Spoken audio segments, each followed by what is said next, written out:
Hello, आज आपण कोचईच्या पाण्याचे वडी बनवत आहोत।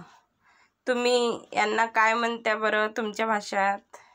आमच्या भाषेत अडूचे पानं, कोचईचे पानं आणि धोप्याचे पानं ह्या प्रकारे म्हणतात।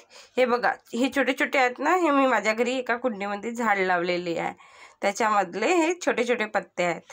आणि हे मम्मी गावी गेली होती मामाच्या गावाला, तर तिकडून घेऊन आली होती काल। बघा, या प्रकारे हे बरम्या राक्षसचे पत्ते म्हणतात आमच्या इकडे, याला बरम्या राक्षस। हे बरम्या राक्षसचे पत्ते आहेत। आज याचे आपण वडा बनवत आहोत। यांना स्वच्छ धुवून घेतले आहो, बघा पाणी ओले आहे, धुवून घेतले स्वच्छ। या छोट्या छोट्यांना पण धुतलेला आहे। त्यासाठी लागणार आपल्याला बेसन आणि हा असं कुकर लागेल। आणि मी अशी छाननी घेतली, माझ्याकडे ते नाही आहे तर हीच आहे। याच्यामध्ये थोडा तेल लावून आपण हे करून घेऊ।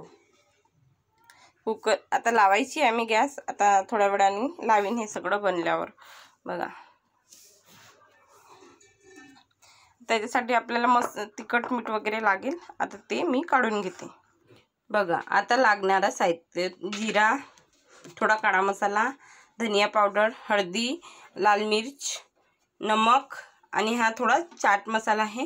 त्याच्यामध्ये जिरा पावडर आहे, जलजिऱ्याचा थोडासा हलका फ्लेवर आहे। आणि हा आहे निंबूसट। मेन निंबूसट म्हणजे थोडं आपल्याला हे खाजवत, आपलं गावरानी आहे तर खाजवत नाही, पण आपण थोडंसं घालतो। निंबू नाही आहे तर ऑप्शनल आहे हा निंबूसट। हा चाट मसाला आहे थोडासा त्याच्यासाठी।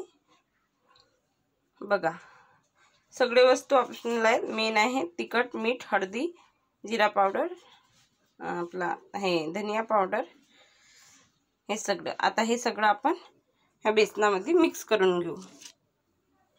बघा, 1 चम्मच तिखट टाकली होती मी, 1 चम्मच नमक, 1 चम्मच हळदी थोडीशी आपल्याला लागते, जिरा 1 चम्मच, हा थोडासाच लिंबूसट आणि पावडर बी 1 चम्मच सगळं। हे असं टाकल्यावर याला थोडा मिक्स करून घेऊ आपण। बघा, या प्रकारे याला मिक्स करून घेऊ। असं पाणी लागतं पाणी घालून आणि मिक्स करून घेऊ या प्रकारे। बघा,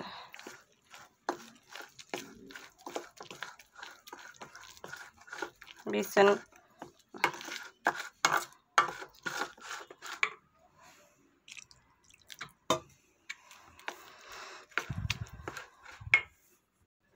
बघा, या प्रकारे मिक्स करून झालं आपलं सगळं। हे बघा, असं एवढं जास्त पतलं पण नाही, कारण पानाला चिपकलं पाहिजे बरोबर, त्याप्रमाणे असे एक साईड वगैरे मस्त घुमून ह्या प्रकारे थोड्या वेळ आपण झाकून ठेवू, कारण याच्यामध्ये आपण निंबूसट थोडे दाणेदारच होता तो घातला आहे ना, त्याच्यामुळे कसं तो विरघळला पाहिजे, म्हणून 5 मिनिटाला झाकून ठेवून देऊ आपण।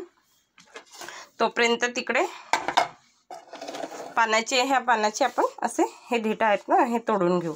इथून एवढं सगळं हलके देठं तोडून घेऊ आपण प्रत्येक पानाचे। बघा, या प्रकारे मी सगळ्या पत्त्याचे देठं तोडून घेतली आहे। कोवळे आहेत म्हणून मी बघा जास्त नाही काढले।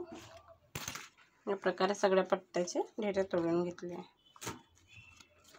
बघा, इकडे आपण तोपर्यंत गॅस चालू केले आहे। हा भगोना मांडला आहे, तोपर्यंत पाणी उकळीला येते, कमी पॉवरवर करते। तोपर्यंत मी या पानाला बेसन लावून घेते, तुम्हाला दाखवते। बघा गाईस, ह्या पतेल्याला आपण तेल लावून घेऊ असं छानपैकी,